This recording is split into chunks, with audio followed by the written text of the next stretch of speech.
ki magát, úgy néz ki. És egy egész pályás letámadást játszik.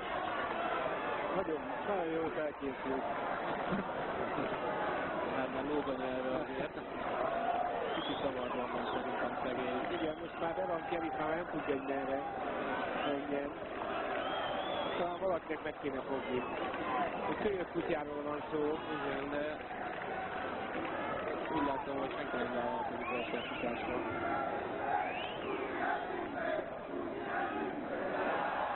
Hát azt hiszem, a labdát is szerzett, igen.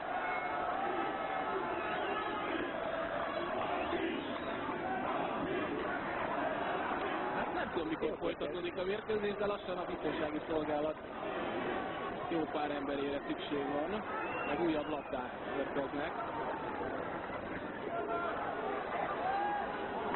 Megvan a megoldás, úgy tűnik. Lehet, hogy a labda keltette fel egyébként az érdeklődését, és azért lépett pályára. Biztos, hogy nem. Nem, érzi azt, hogy nem hagyja magát becsapni. Mindenképpen játszani akar. Hát régen láttunk ilyet, korábban azért volt rá példa néhányszor, de most talán.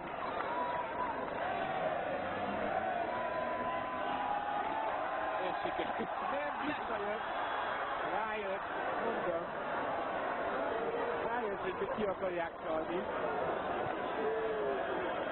Hát, nem lett rövid meccs. Mindenesetre a kutya gazdája abban a szempontból mindenképpen büszke lehet, hogy nagyon-nagyon okos jószág.